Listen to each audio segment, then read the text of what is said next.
there's this guy with 2 broken legs, and he's strapped to a stretcher and loaded onto a helicopter. The helicopter takes off, and obviously we assume the guy is being medevaced somewhere, but he's actually not, because the helicopter comes to a stop 3,000 feet above the desert floor.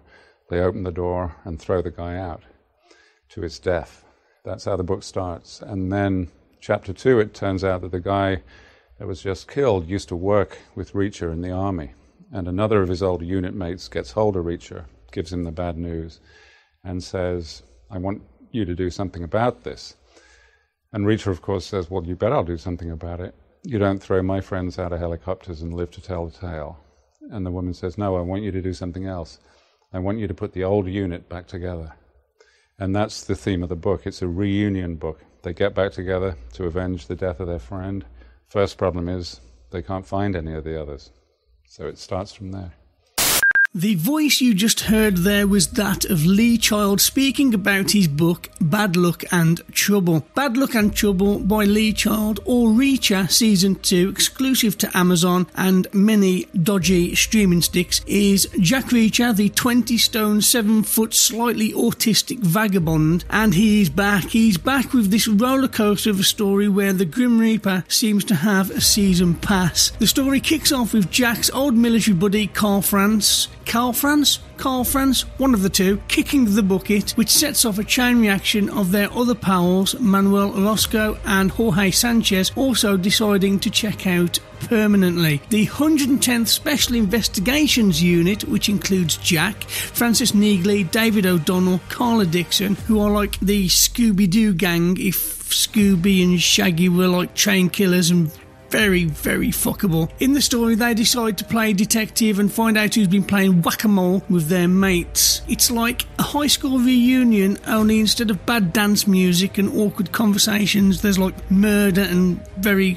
questionable acting. The villain of the story is Shane Langston, the head of security at a tech company called New Age, who is also involved in a scheme to sell surface-to-air weapon systems. Because nothing says head of security quite like international arms dealing. He kidnaps Dixon and O'Donnell in a misguided attempt to get to Reacher, which is akin to trying to put out a hot fat fire with water. The season finale is a whirlwind of action, with Jack playing a deadly game of hide and seek in a facility to save Dixon and O'Donnell. After a scuffle in a helicopter, Jack decides to give Langston a science lesson in gravity. It ends with a bang, leaving viewers on the edge of their seats wondering if they've accidentally signed up to a stress-induced ulcer. The season peels back the layers of Reacher's tough exterior, revealing the soft, chewy centre of a man who could snap you like a fucking twig. So yeah, Reacher Season 2 and Bad Luck and Trouble by Lee Child. An absolute action-adventure, and also the topic of today's podcast.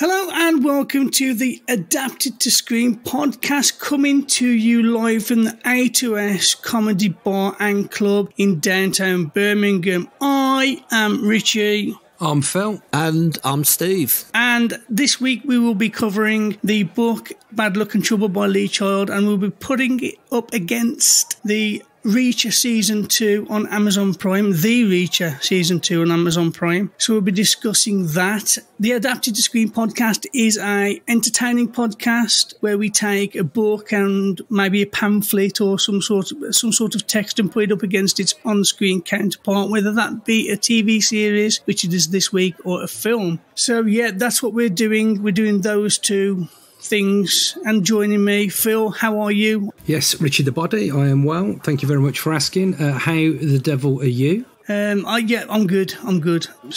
Steve has something to say. He's bouncing up and down. What you got to say, Steve? No, I pressed that by mistake. The hand I meant to press mute while Phil was talking, and I always pressed the wrong one. So, but I am 50 now, so I do make computer mistakes. So I can only apologise.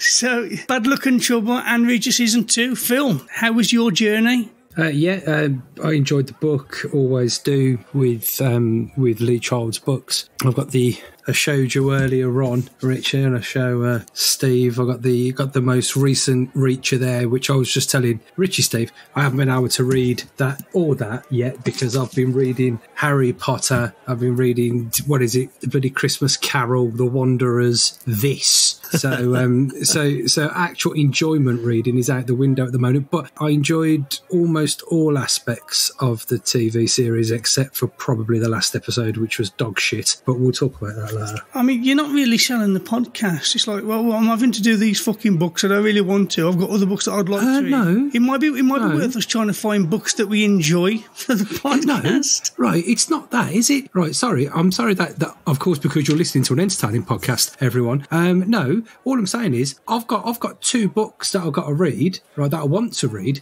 but I can't because I've got to read all the other stuff for this, you see, because I'm a proper reader, not like you two half jobbers who get the audio book. Anyone can do that. Anyone can put an audio book on and fucking stand still at work for 8 hours and go, well, I fucking read a book today, didn't I? You see, if I can do this, right, while my gaffer's watching me working, right, what are you doing, Phil? Don't know, but I'm on chapter 32. No, I'd never get away with it, would I? No. But no, that was, as I said, Richie, I enjoyed it. It was good. Last episode was shit, but there we go. Half jobber, Phil. Half jobber. I'll swap you what I do on this podcast for what you do. I'm the talent, Richie. I'm the talent. Make no mistake. That was a conversation killer. Anyway, Steve, how are you? How was your journey? Brilliant. I struggled with the book, I got to be honest with you. I don't know if it's because I didn't read it like I should have done, or because I listened to it on Audible, but it was just the voices. When the narrator went into a woman's voice, it sounded like the voice I used to put on pretending to be my mum, saying that I couldn't come into work that day. It was just so cringy. It was unbelievable. But I really, really enjoyed the series. I really did. It was I watched it over 2 nights. That's how much I enjoyed it. It was fantastic, the series. So yeah, but the book, it was so descriptive. It was unreal. I remember reading the book The Day of the Jackal years ago, and it was just like that. It was just like so meticulous in description. Yeah. And he would describe pointless stuff. Like, for example, one about to say it obviously didn't happen in the book, but it sometimes felt like this. Reacher walked into the room. There was an acrid smell about the place. You couldn't tell if it was the smell of death or rotten food. He had a chicken sandwich a few weeks ago that he had left in the room and didn't eat. When he came back a week later, it smelt a lot like this room. The thought of chicken sandwiches was making him feel hungry. He struggled to scan the room with his big blue eyes because the light was very dim. It was an old fluorescent strip bulb that clearly had had its day, covered in a yellowing plastic with dead flies scattered all over. He turned slightly to his left and saw John hiding in the corner, so he shot him in the head. Chapter 5.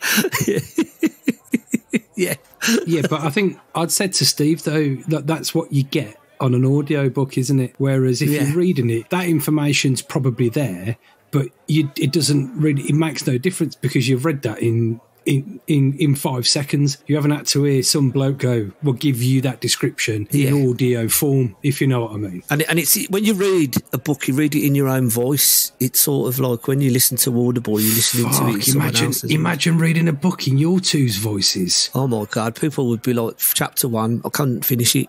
They'd be like, no. Chapter 1, Reacher gets out of his car, right, and goes down the road. He doesn't roll his arse. Yeah, he'd be like, you're pushing your luck, you are, pal. Right, as I stated before, this is an entertaining podcast. We've got lots of different sections to try and keep it entertaining. For example, our first section, we're going to take to the stage here at the A2S Comedy Club, and we're going to put our hands together and give a warm welcome to our resident comedian, Stephen Dodd.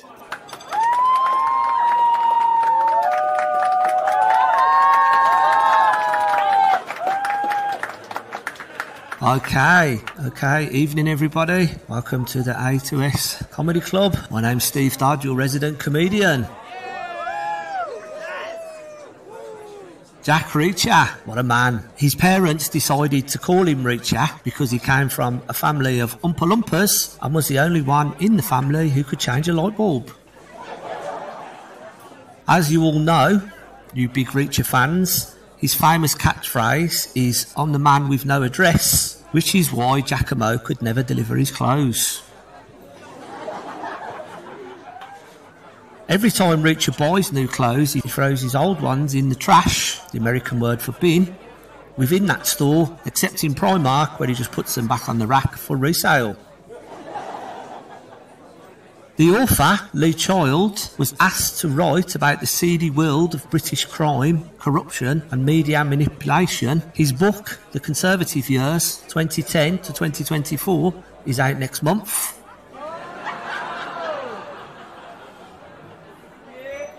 The author, whose real name is Jack Dover, uses the writing name Lee Child to create a distinction between Jack Reacher and his other characters, and it also allows him to sign on too. The author has a brother, Andrew. He's also an author. When in school, many years ago, their teacher was too scared to ask them to write about what they'd done over the summer. And a little known fact here, Lee Child was born in Coventry and spent his formative years in Birmingham. He then moved to New York to get away from the crime and street gangs. And that's all from me, folks. Thank you very much.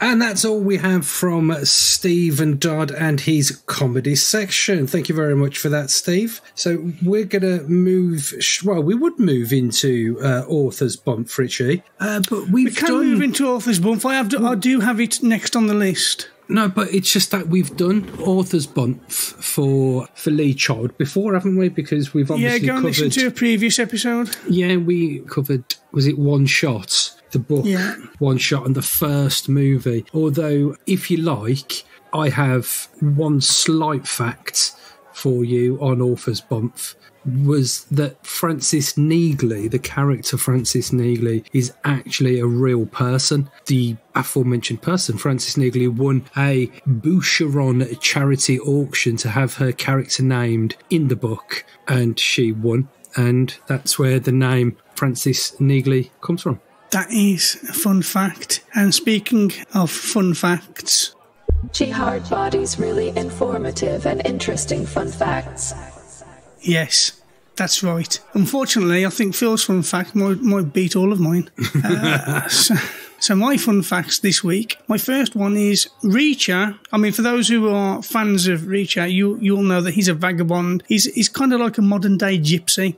But and he's known not for settling down or staying in one place, but briefly he did settle down. Jack Reacher isn't the commitment type, but he briefly settles down with Jodie Garber, the daughter of one of his commanding officers in the book Tripwire. But by the book Echo Burning, the two have broken up. He also sleeps with Detective Teresa Lee in Gone Tomorrow, but that has got fuck all to do with anything. I don't know who wrote it. So, but yeah, that's one fun fact about Reacher. Another one is Jack Reacher with a W was originally named Franklin, but then one day at the grocery store, Child was asked to grab something from a high shelf by his wife, and she noted that if things go right, he could always find a job as a Reacher. So that's where the name Reacher came from. And that is my fun fact. Not so fun this week, though. Hard Body's really informative and interesting fun facts. He also collaborated with a band called Naked Blue on an album inspired by Jack Reacher, which came out in 2018. So yeah, that's that section done. We're going to move on to the next section, and looking at the list of sections on my list of sections to do, the next section is Richie and Phil's amazing, if not sometimes slightly creepy, trailer.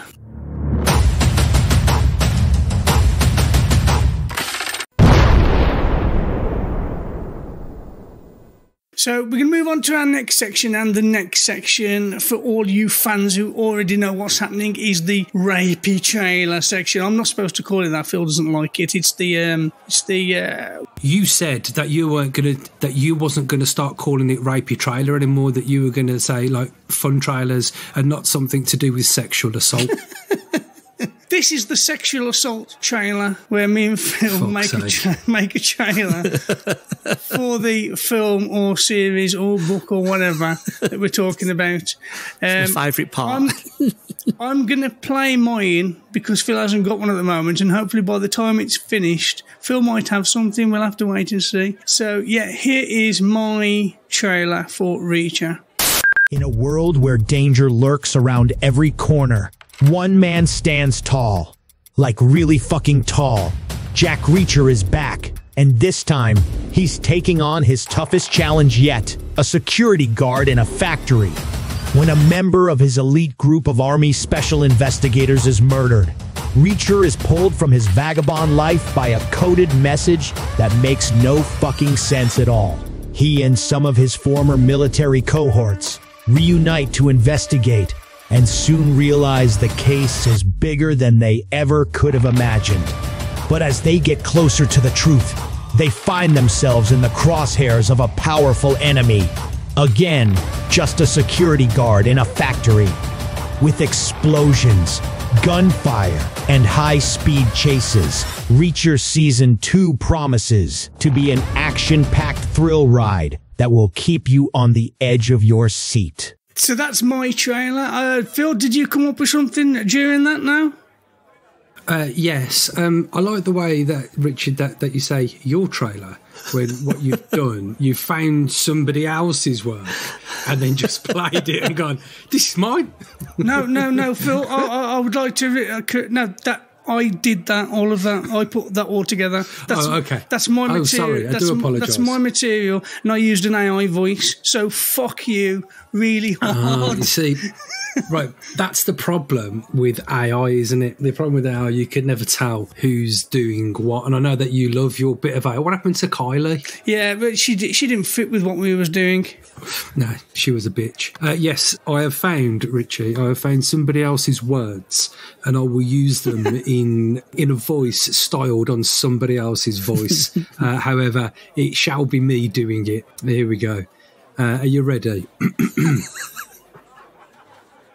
I can't read that. I can't read the first word either, so I'm going to have to ignore that first word because I don't even know how to pronounce it. What, Jack? Right, here we go.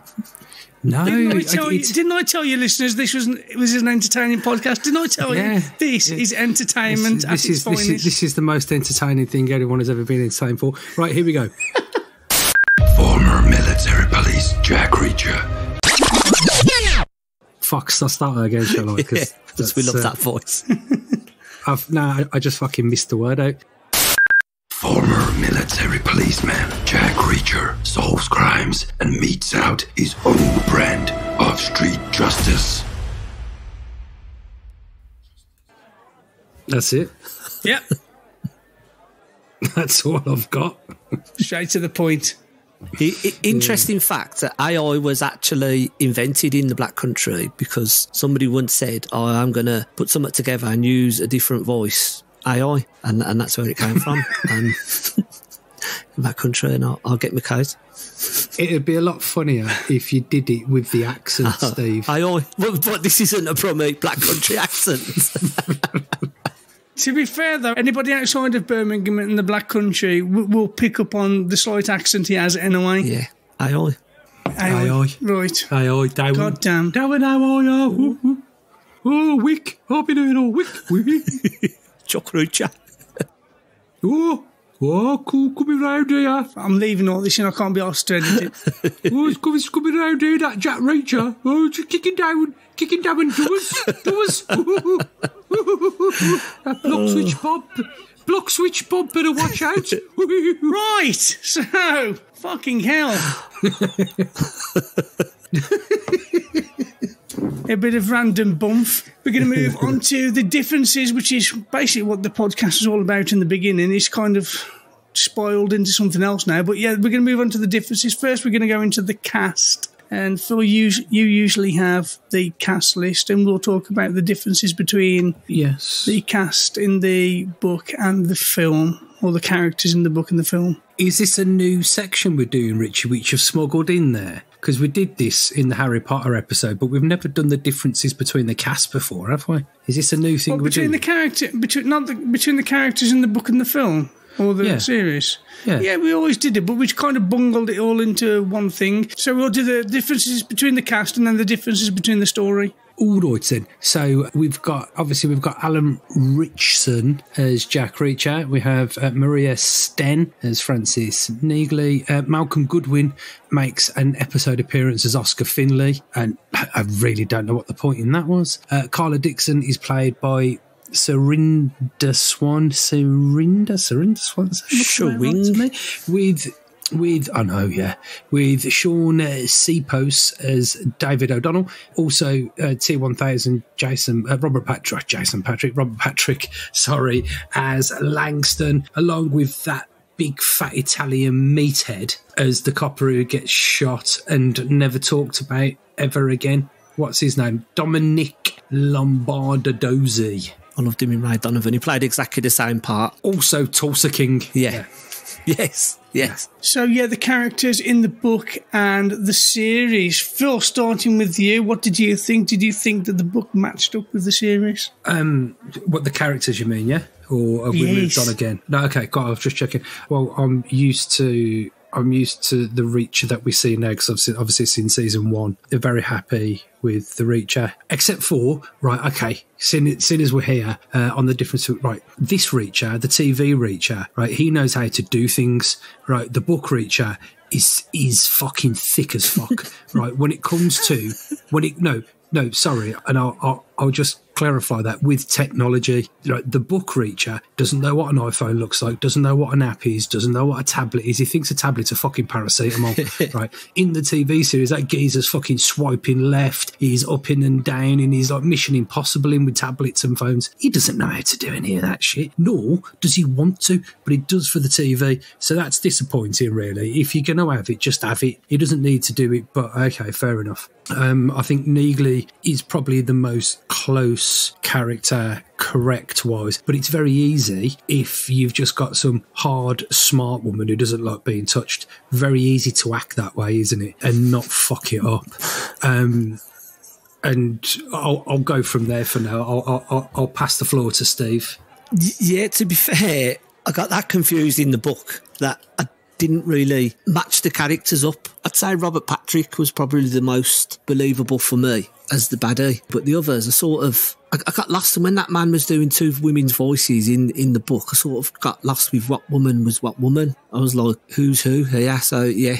Well, Dixon's the one who shags. Yeah. Neagley's the one who doesn't like being touched. There you go. Easy way to figure that out.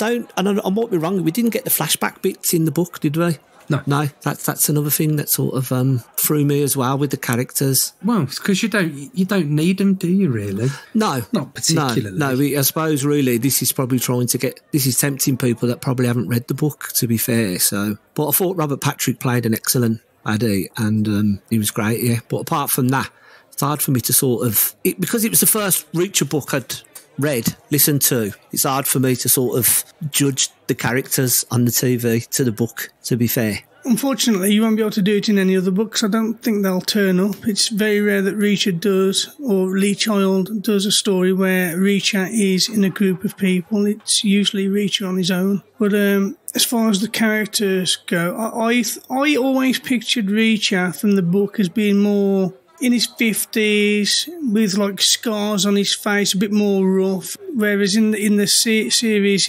although he's big and massive, he doesn't come across as rugged as how I picture him in the book. However, saying that, I think it might have something to do with the person who is reading it to me, because all of the characters, including the women, came across like 50-year-old men. So... That's the problem you have there. I think probably the character who was probably the least like themselves was the police officer, who was played by Dominic Lombardozzi, or whatever his name was. Because in the book, he kind of took a backseat to his captain, whereas in the TV series, he's very much, hey, what you doing, sucker? Kicking me in the face, I kick your ass. I'll take your shit. On your mum. So again, sorry. On your mum. But it wasn't it? Like, and also, don't forget, in the book he had a different name completely. But in the book, it was his captain doing most of the talking and doing most of the work, while he just sat sulking because Reacher busted his nose. Whereas he took more of a focal point role in the TV program, which I thought was better in the TV. I also thought with Reacher as well, because I'd seen a few episodes of the first series, I'd already got a picture of him in my head when I listened to the book. So for me, Jack Reacher was already that man I'd seen on screen. And actually on the book, the front of the book is actually a picture of that Jack Reacher. So what, of Alan? Yeah. Alan Rickson. Ah, okay, that's interesting. Yeah, so it's hard to sort of think of anybody else as that character. Didn't they change the cover of the book? It didn't used to be. No, it says now an Amazon Prime hit TV series. Yeah, no, well, they did that when we did Limitless, available in the archives. Was it Alan Glynn, the author of that, Richard? Because he sent you that email, didn't he? It was called, was it His Dark Fields? Is that what the original title was? It might have been just Dark Fields, I think. Dark Fields. And when I first come across that book, it was in W.H. Smith, with a picture of Bradley Cooper and Robert De Niro on the front saying Limitless. Obviously, that's designed to get you to buy it, isn't it? If you know what I mean, rather than, I'll have a bit of that. If it was, Alan Glynn's Dark Fields, you go, what's that? You got Bradley Cooper on the front and it's the name of the movie. You go, I'll have a bit of that. Yeah, it's a good sales technique, to be fair. But as far as the characters go, I think they matched up quite well. I don't think it was hard. I mean, you could have got hundreds of different people to play the different parts, and I think they'd have done well. So yeah, I think it worked. I think Reach is the only character that's going to stand out different to what's going on in your head, especially if you've read the books before. What I found myself when I was watching Reacher on the screen, for me it was like looking in a mirror. So of course, Steve, yeah. Fucking mirror, you go in your house. The fun robbed it from the fairground. Yeah. We don't really have much to say about the characters and the differences. I think it works quite well. So we're going to move on to the story, which, to be fair, I don't think we're going to have much to say about this either. Are you fucking serious? There are differences, but as far as the story goes, it's because it's a series, they're able to follow the book pretty much chapter to chapter. Okay, right, before I forget this, I just want to bring it up. The way that Neagley meets Reacher in the cafe in the book is that he goes and gets, he thinks he's got, literally before his gyro kicks in, he thinks he's got like 20 quid left, and he goes into his bank and he's got some extra sausage, which he quickly figures out is an SOS. So instead of what a normal person may do, and don't get me wrong, is perhaps phone the person you think it is, or maybe where they work. Instead, he figures out where she's going to be randomly. So he just goes and gets on a plane and he wanders to a random area where she may or may not have a hotel, and go into a random cafe where he may or may not think she may or may not be sitting. And lo and behold, she's sitting there and she's waiting for him. And she asks him why it's taking him so long. Now that is... fucking ridiculous is the word you're looking for. Serendipity, I'd call it. Yes, but it's not reflective of what happens in the TV show. But I think, and I believe, it is from the first season. That's how he finds her in the first season of Reacher. I think because it was very familiar, if you know what I mean. I was like, fuck me, this is far too familiar. And it doesn't happen in the book, so it's happened. But of course, Neagley is involved in season 1 of Jack Reacher, but she's not in that book. So obviously they put her in there knowing that they were going to use her as an ongoing character, and probably already had this book lined up and wanted people to like her already. So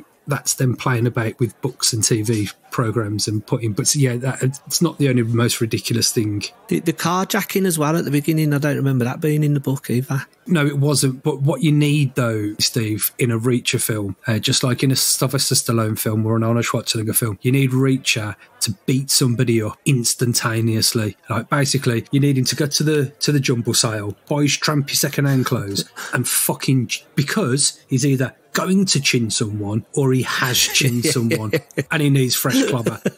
But it also lets people who hasn't seen season 1 know that Reacher's hard but fair. But a man of the people. Exactly. And he sets the tone for the rest of the season, because as soon as that happens, most people are going to sit back and go, Yeah, all right, then I'll watch this. Yeah. It seems all right. Yeah. There's a few differences most of the differences, main differences for me, come at the end. Like in the book, Reacher is already on the plane. Yes. Not the plane, the helicopter, and he's hiding behind some chairs, and he comes out and stirs shit up and throws people off the back of the helicopter and saves the day. Whereas in the show, he does go on the helicopter, but he kind of like does a run and jump, and he does a Tom Cruise style fucking Mission Impossible thing where he climbs into the back, and it was too dramatic, especially the bit where Dixon goes off the back of the helicopter on the stretcher, and then he reaches out and he's holding on to her in the stretcher, and he's being kicked in the side, and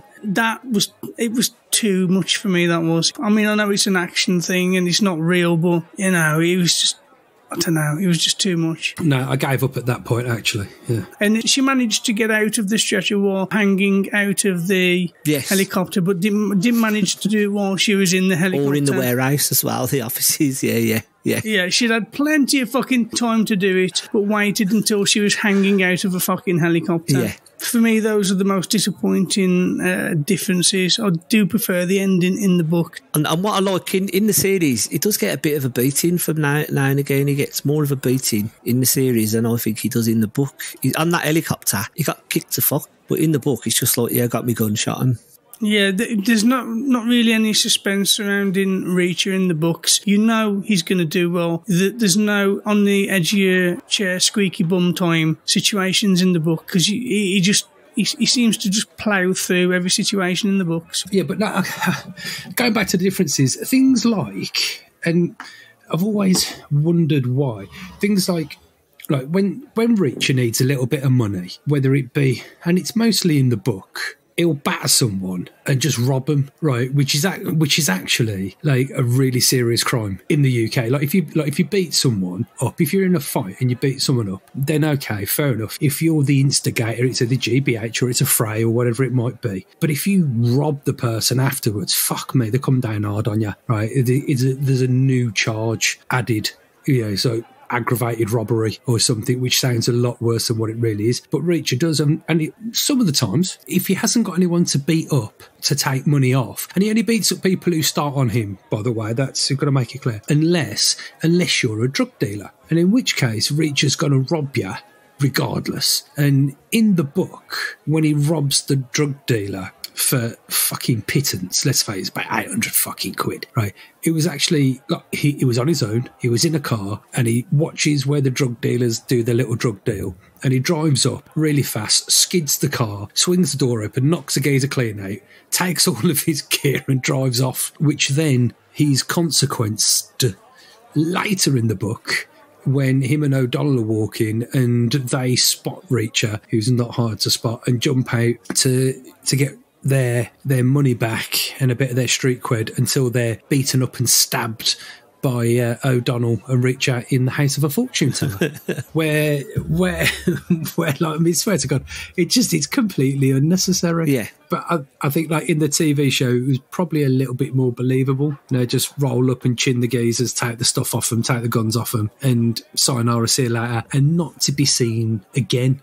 Doesn't he get an army pension? That's what I can't understand. I thought they got looked after in America in the army. He does, but obviously what Reacher does, he'll just get on the bus and go somewhere, and he gets his pension and paid through Western Union or whatever, and he'll do part-time jobs here or there, but he doesn't care about property, he doesn't care about anything, and just likes to be basically a homeless tramp. I mean, I know Richard referred to him as a gypsy, but at least they've got property. You know what I mean? Property on wheels. That geezer just fucking lives on a bus. Whereas later on in the show, where he captures the captain or whoever it was, the lieutenant, and he kills him when he's got the bag full of money, he throws that one roll at Neagley and goes, "We're even." Yeah. It's like, bruv, how are your pockets not full of cash?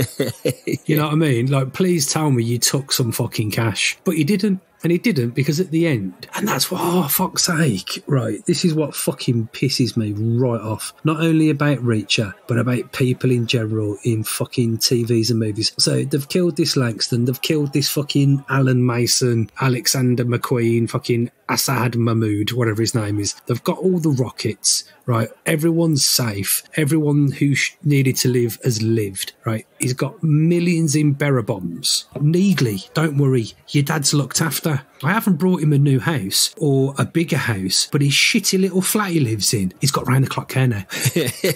Yeah. Like, what the fuck? For the rest of his life, he looked like he's on death's door anyway, do you know what I mean? In that shitty little one-bedroom flat, fucking thanks for that. And then what did he go for, Dixon? Oh, I've set you up with a business of your own.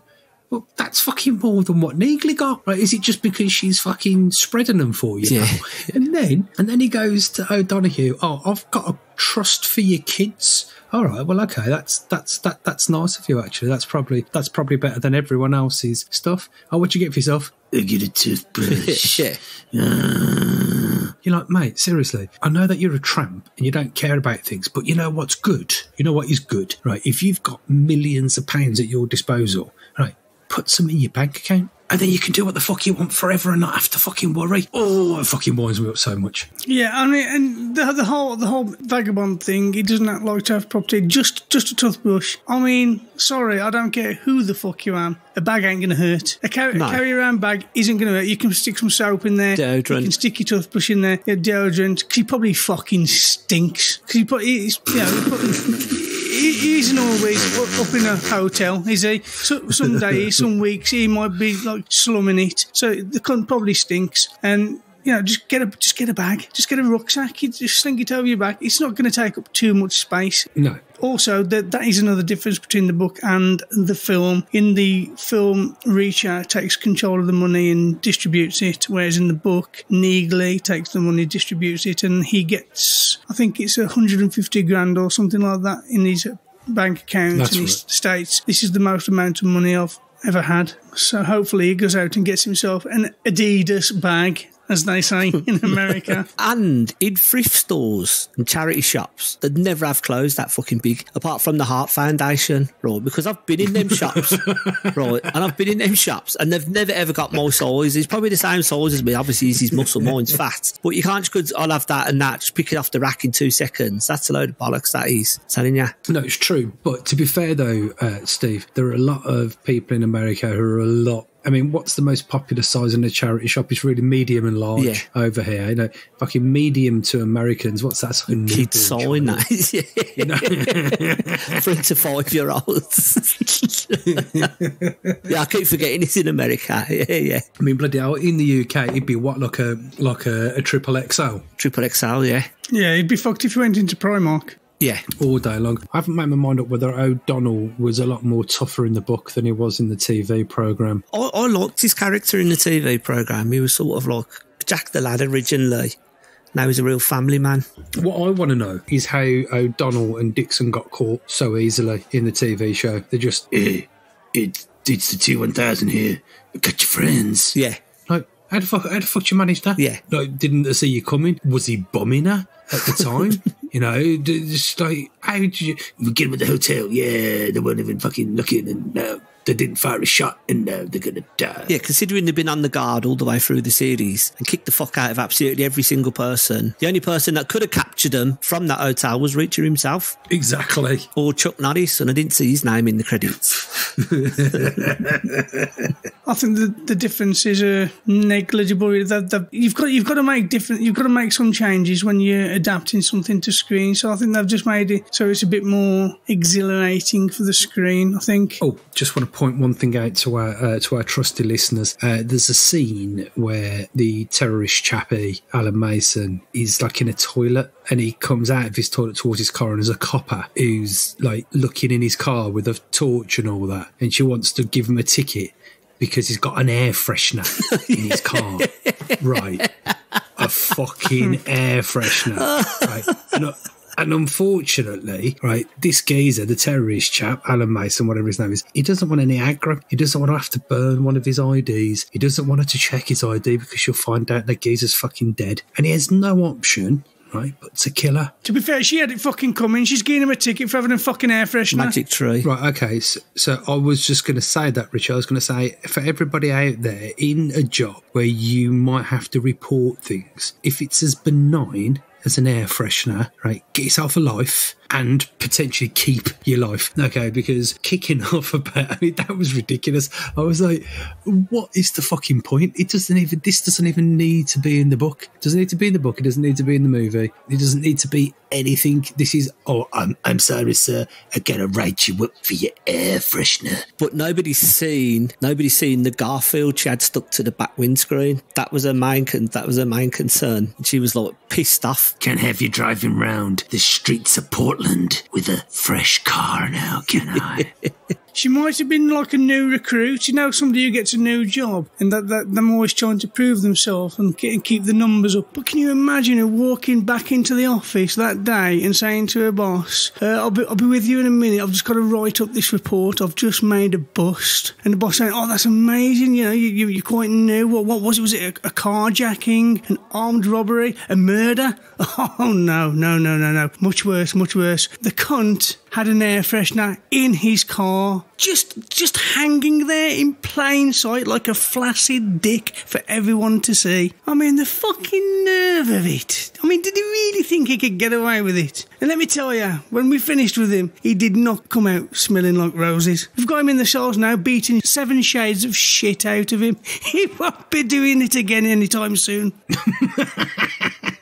And number 2, right, that can't be a real thing. No. That can't be a law that you can't have an air freshener in your car. I mean, what the fucking actual fuck? Some bloke's probably arguing with his wife now. I'm telling you, Maureen, I've seen it on the telly and he had a fucking take that air freshener down. Fuck off, Stan, I'm not doing it. It was in Jack Root chat, it must be true. And your man, Alan Mason, seen a picture of a plastic surgeon who looked just like him as he's sitting in his car pulling up at traffic light. What? How the fuck? Yeah. Do you know what I mean? What a coincidence that is. What you've missed there, Steve, is what the TV show is trying to tell you is that all Middle Eastern men look the same. Yeah. That's it. That can be the only message. And basically, he was like Clark Kent, Superman. He just put a pair of glasses on and he was him. A stethoscope. Yeah. Oh, doctor. Hi, everybody. Oh, doctor, I didn't recognise you without your stethoscope and your glasses. Come on in.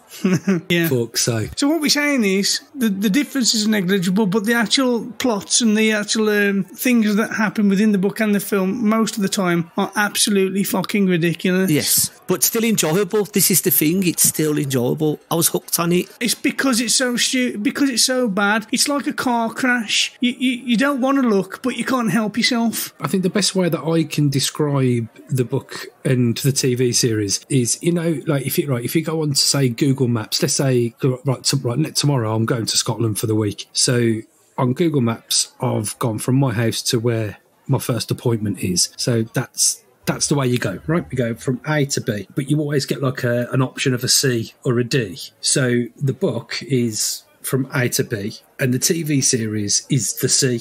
It gets you to the same place, but it takes you in a different direction. And I think that's the easiest way to explain, because there's lots of bits where, like, for instance, they're being followed by, at the very start, they're being followed by 2 people. Two different people are following them, which turns out to be the copper and Langston's, who's not called Langston in the book, by the way, but Langston's men following Reacher and so on and so forth. So it's being followed by 2 people, and they're staying at a hotel, but they in the TV series, they don't stay in the same hotel for very long. They move around, they change cars a lot, where they don't in the book. In the book, they notice that they're being followed and approach straight away, but they don't notice the other blow. And it's just, there's lots of different things. Like, I don't know, as I said, it's not all about the detective. It's about his captain. He's more involved. So it's kind of, the book goes exactly the same way, but it takes a different route to get you there. So it's a different enough story. It's like, for instance, if us 3 were in a pub and we saw a fight and the police come and interviewed us and said, can you tell me what happened in the fight? There'd be 3 different stories of exactly the same thing,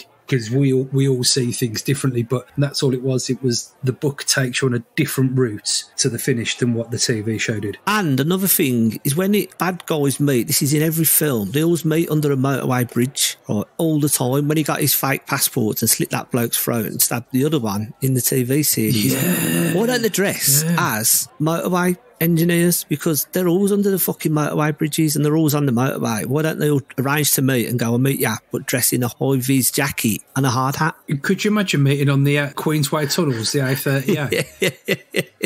Always meet by motorways or freeways in America, as they call them. Yeah. They never meet at like a McDonald's. No. So after all that, we're gonna score the book and the film. I'm gonna start the series. I'm gonna give the series I'm gonna give it a 7, and I'm gonna give the book. It took me ages to get into it. It took like 3/4 of the book before I started to get into it. So I'm gonna give the book a 4. Okay. Steve? I'm gonna give the series an 8 because I really enjoyed it. I just love simple stuff like that. It's simple because it's just whack, somebody's dead, whack, whack, somebody's dead, somebody's getting shagged, there's loads of money, there's a plot going on. Do you know what I mean? I love stuff like that. That's all it is. Yeah. And it's just simple. It's just great telly, I think. Do you know what I mean? It's just great telly. I know what you mean, yeah. I know what you mean. You know, John Wick films, everyone slags them off, but I love them. Do you know what I mean? It's just sort of like you can watch it without having to think too hard. So, yeah, I'm going to give the TV series an 8. And the reason why I've marked it down 2 is because it just, to me, scarcely related to the book as far as I was concerned. And I'm going to give the book a 5 because I didn't really enjoy it because it's not my bag, basically. I don't usually read books like that.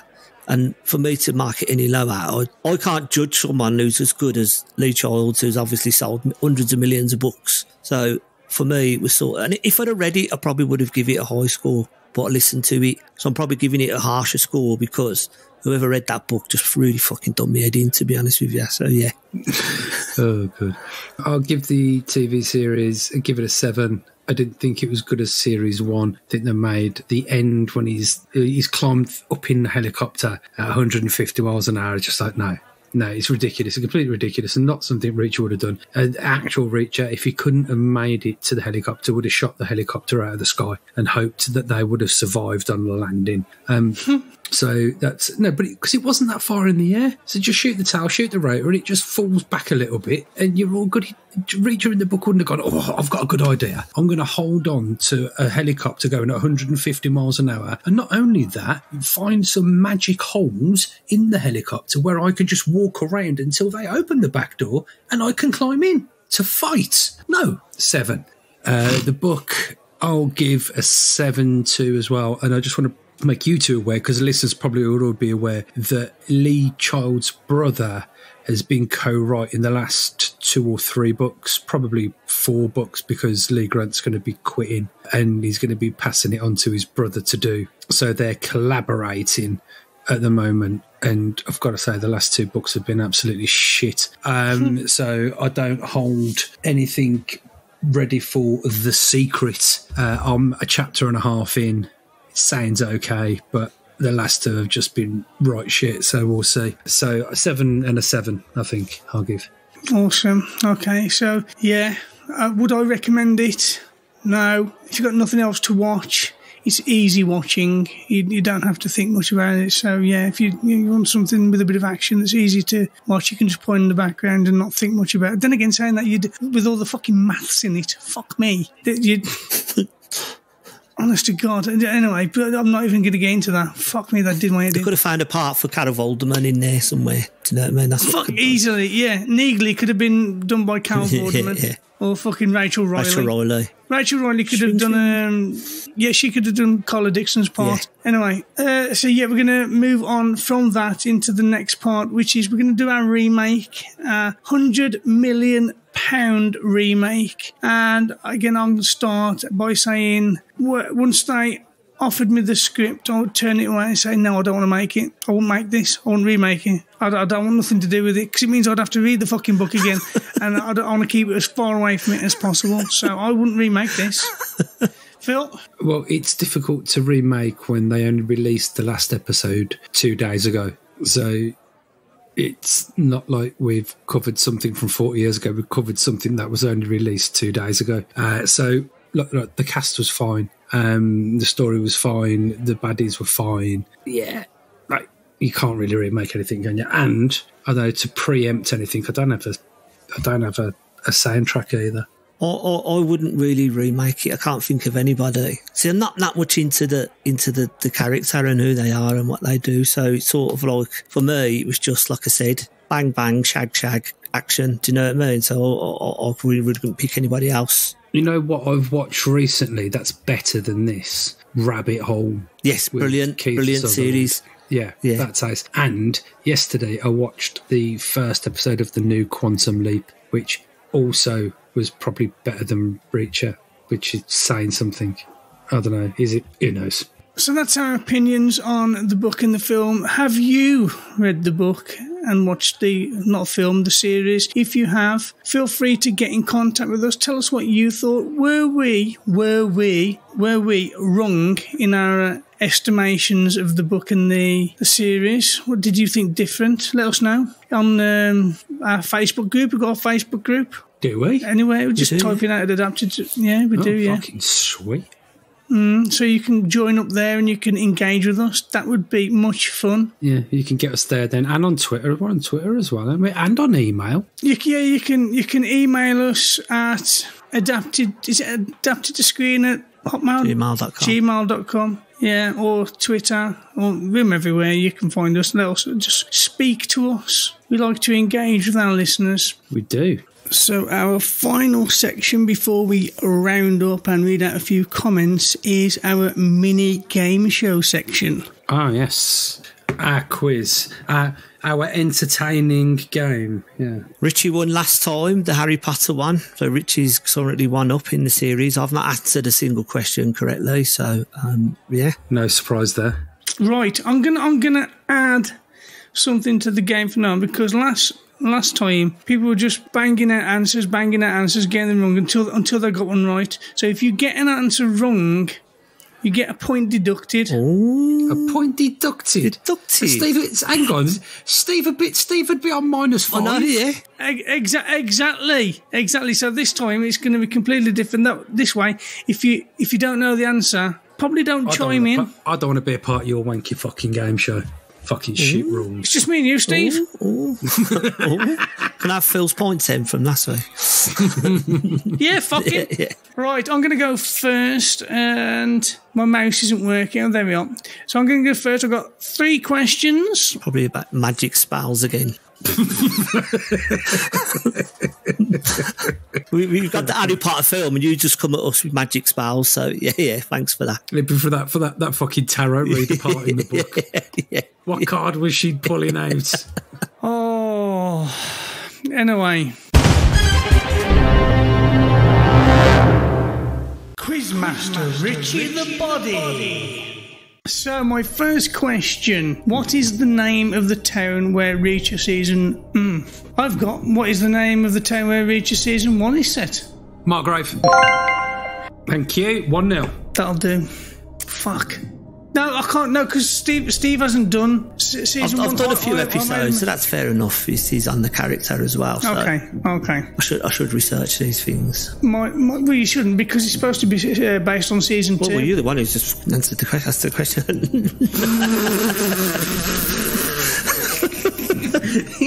You fucking black country. Right. I will say, from now on, because we have a wide audience, maybe not mention us living in the black country, because that can be taken completely wrong by a lot of people. That is very true, isn't it? We don't mean it how it might come across, but we should probably not say it in future just in case. Yeah, okay. Right, my next question. What is the name of the character played by Malcolm Goodwin in Reacher Season 2? I'll see you going for your mouse, Phil. Yeah, of course I am. I'll see the screen come up. Googling it. No, but I'm not going to answer it because I didn't know, but I'm interested to know. I don't know. I'll call bullshit, full well. I'm going to give you the answer at the end. You mind saying that because you got caught, you fucker? I don't know. Hold on, Steve. I mentioned it earlier on. I mentioned the person earlier on, if that's going to win any clue. Is it Oscar? No, it's Detective Vernon Russo. I've lost the point there. No, it's not. Lost a point. Actually, no, it's not. Yes, No, it is, so yeah. hang on. How does it work when the person answering the question gives us the wrong answer? Do we both get an automatic point? No, I'll just lose a point. Can't be doing that, because I'm thick as fuck. I'll be giving you points all day long. Steve, hold on. Richie has given us the wrong answer to the question. Oh, so I get it. So we should get a point each for him getting his own question wrong. I haven't given you the wrong answer. You have. No, I haven't. You said your words were, who played Malcolm Goodwin? Or who does Malcolm Goodwin play? No, what was the name of the character played by Malcolm Goodwin in Reacher Season 2? Go on then. Yeah. Give us And the the answer. character's name was Detective Vernon Russo. No, it's not. It's Oscar Finlay. It's fucking Detective Vernon Russo. I think you'll find it's Oscar Finlay. So I got it right then. Because I'm looking at it on IMDb. But that's okay. Ooh, Steve's got one. Hold on a minute, I'm fucking having this. You're not having... You're wrong. You're not having IDMB. Says it right there. Malcolm Goodwin Alex. played Oscar Finlay.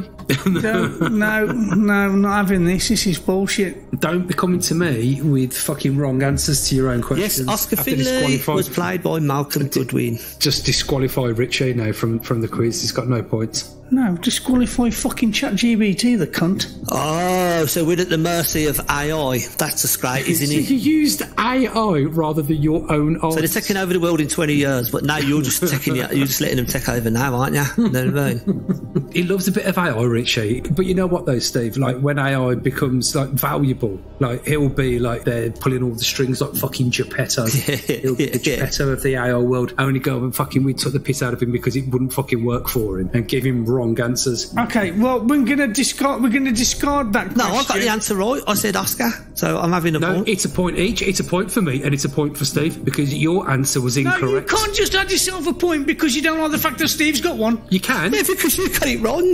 I'm giving you the point, Steve. Or I'll have the point then. No, I get the point as well.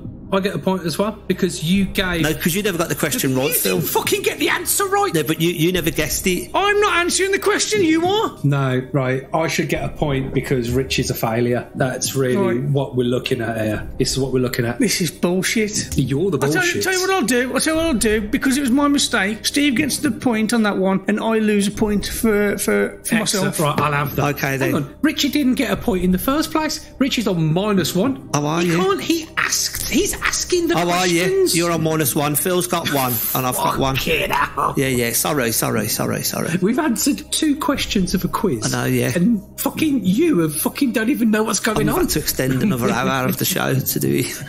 Oh, I've got to edit this.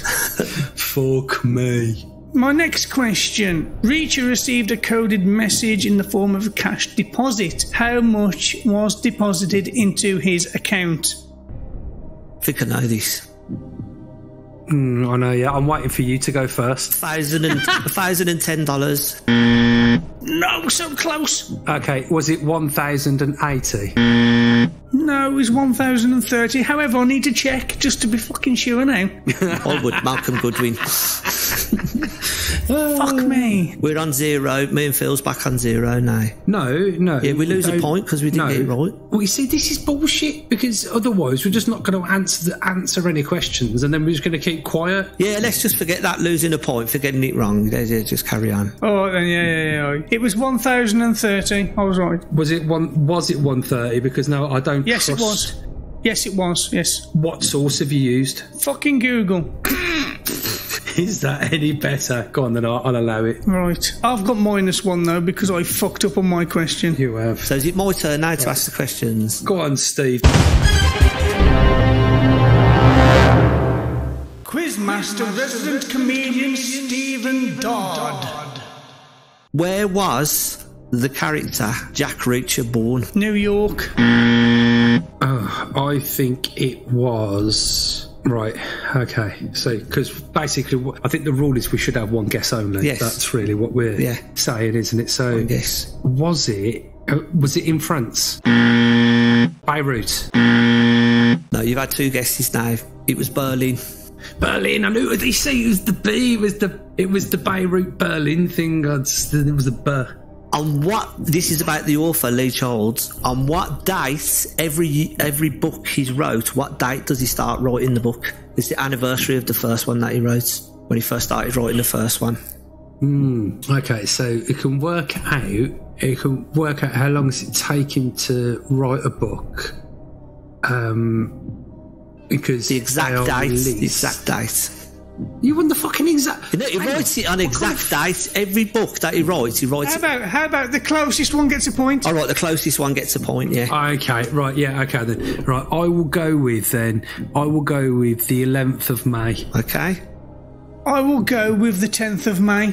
Okay. Phil is close now because it's the 1st of September. So it takes him roughly about 12 months to write the book in total. Okay, that's interesting. Right, and the last one is about the character, Jack Reacher. What is the one thing that Jack Reacher never does? He never looks back. Oh, well, he does, because it's in the fucking film. Jack Reacher never looks back. No, the one thing that he literally never does. I'd never seen him take a shit. No. You both had one guess each. I'll give you one more guess each, and that's it.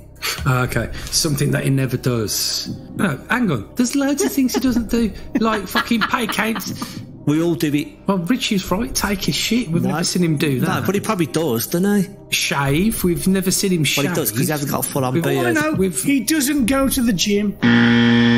No, you've both had your guesses now. He never does laundry. Hold on a minute. I am right. Oh. He doesn't go to the gym. No, he doesn't. Never do laundry. And I'm right. He doesn't pay council tax. No, you're both wrong. No, I'm not wrong. I just don't have your answer. He never does laundry because all he ever does is throws his clothes away and puts new ones on. No, but I'm still right because he doesn't go to the gym. He probably does go to the gym. No, he doesn't. Because I was going to put it in the fun fact. No, it's noted that Reacher doesn't go to the gym or work out. Well, obviously he does because he. It's looks also a fun fact that he doesn't pay car tax or insurance either. There's a fun fact that's there. a point each film. No bullshit. That's a point each film. No, the answer to my question was he never does laundry. Okay, well, no points for anyone. Otherwise, it's a point for both of us. No points. Okay. Right, what are the scores, Steve? Phil's on 2, Richie's on -1, and I'm on 1. Right, and so let's stop Steve from winning. So Richie needs to get all of my questions right to win. Steve needs to get 2 questions right to win. Yeah. Right, you fucked it. Right. Quizmaster Philip McCullough. What other books do both Neagley and Dixon appear in? Oh, I ain't got a clue. There's one book where they both appear again in the same book. Fuck knows. The Affair. Oh, yeah, that one that I've never read. Yeah, well, sorry, but, You see, the problem with this quiz is that we can't talk about the fun facts. I would have talked about that. The problem with the quiz that you've brought along is you've asked us a question that's not based on the subject matter of this podcast. Oh, so it's not based on the characters from the fucking book and the TV series that we've just both watched and read. It's not based on them at all. It's got nothing to do with those 2 characters. I'm going to post you one of my shits so you can eat it.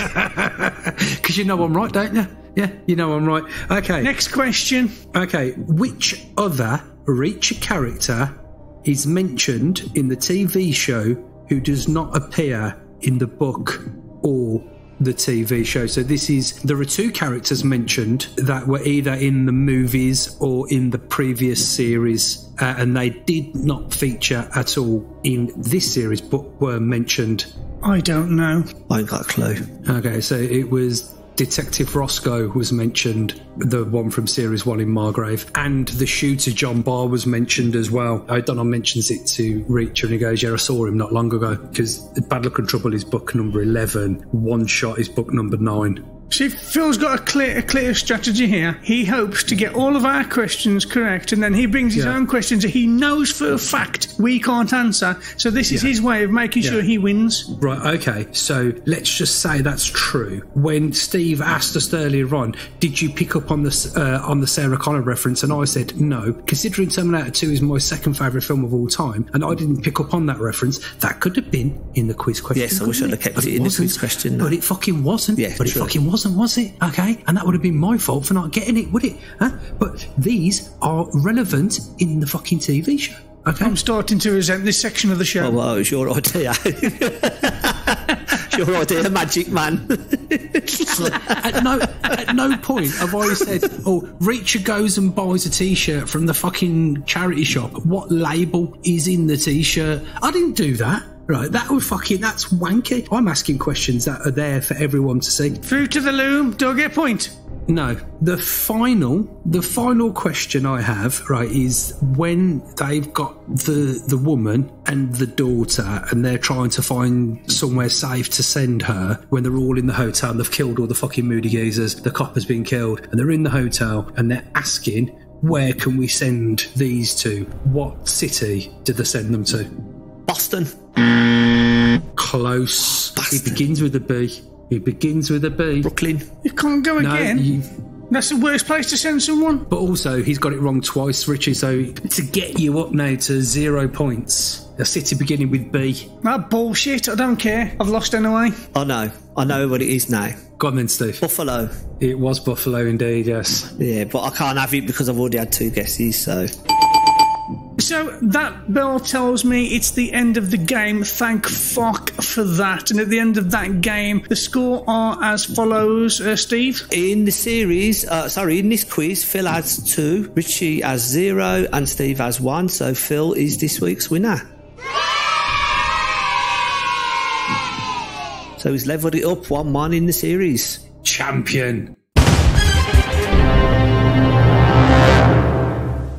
Right, now, after that fucking debacle, we're going to move on quickly because this episode is starting to hurt me. After that, I've no idea how I'm going to edit that. We're going to move on to the last little bit of the last little section of the show. We give a shout out to a few of our listeners who have commented. I've had William Brooks write in. He said concerning Jack Reacher, I really liked both the book and the series. I think the Reacher series has done an excellent job thus far. I'm still waiting for the final episode to drop. It's dropped, so I'll watch that by now. It's been a while since I read the book, but it seems like it's keeping relatively close. Yeah, Billy Brooks, close. But not close enough, Phil. You know what's quite funny? There's my neighbour's called Billy Brooks. Do you want me to put a laughter track under that? No. No, you need some for my comedy beat. My one is I have a comment here from Amy Shroomer. It doesn't matter. She's not going to know. Of course she's not. It's been a year since I read the book, but I do remember some key scenes, all lines from the book that made it to the show. The series is so good. Yeah. They do a great job at bringing the books to life. Life is what you make of it. Life. It makes... Yeah. We now have a karaoke section. Oh, that might be something interesting to add. No. Shit is the quiz. Right, Amber Hendrickson. Love the books. Definitely better than the show, but the show is pretty good. Much better casting than the movies. Which I think is correct, yeah. Short but sweet from our interaction with our viewers this week, really. Not like last week. Yeah, I don't think many people have probably read the book, but hey, it is what it is. So, yeah, that's pretty much it from us this week. If you want to find us, as stated earlier briefly, you can find us on Facebook, Twitter, Instagram. You can email us at the Adapted to Screen podcast at gmail.com or just Adapted to Screen? Just Adapted to Screen. Adapted to Screen at gmail.com. Yeah, so yeah, you can get us there. Please come and join us on our Facebook group, Adapted to Screen. You can come and engage with us there. We will put on like what we're going to do next time, and you can let us know what you think. Well, we can tell them what we're doing next time, Richie, because we know we've got it in the bag. It's in the book. Cobra versus a running duck. Not Run Rabbit Run, which Steve read by mistake. So, yeah, if you like the Cobra film, please tune in next time. And, yeah, thank you to everybody that likes and subscribes. It means a lot to us. And until next time, I've been Richie. I've been Phil. And I've been Steve. This has been the Adapted to Screen podcast, Jack Reacher, Season 2, verse Bad Luck and Trouble by Lee Child. Thanks for listening, if indeed you still are. Goodbye.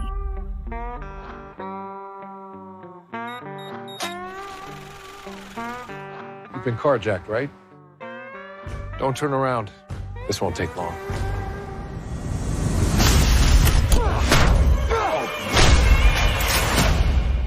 Wait! Who are you? Someone who prefers not getting involved.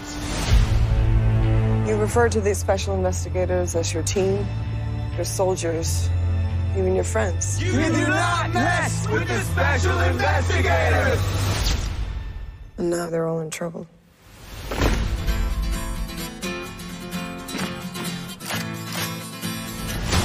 They were tortured.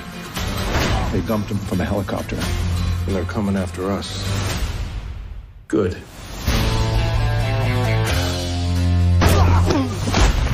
Damn, Reacher. When we were kids, we just wrote our names in it. Why'd you gotta hit him so hard? I don't hit soft. What are our directors? We prepare. We investigate. We put bad guys in jail. What does he think he's gonna do? Just like the good old days. Yeah, you on the sidelines while I do all the work. He's a boss, and bosses give orders. But they took a run at us in broad daylight. They're getting desperate. Guy's got good instincts. Guy's got good everything. Surveillance photos don't do you justice. Looks like you had a rough night. Had worse.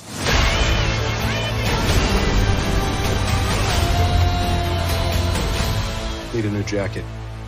What's wrong with the one you just bought? It has blood on it.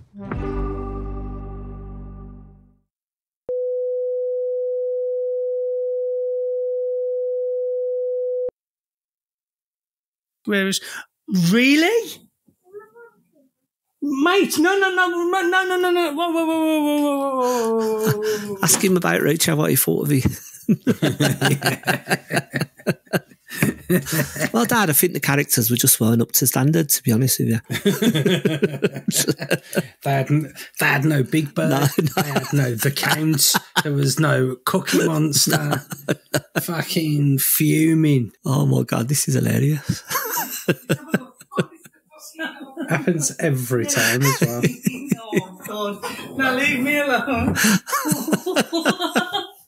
Oh, fuck me, the chin. Oh, I don't know if you heard that. No, sorry, I didn't know. I saw it. My child walks in because Dad is my bum clean. And then I went out to see if he was clean. He goes, no, don't come out here. Why not?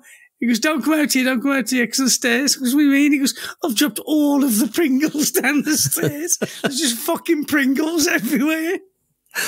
Anyway, fuck me. Sorry.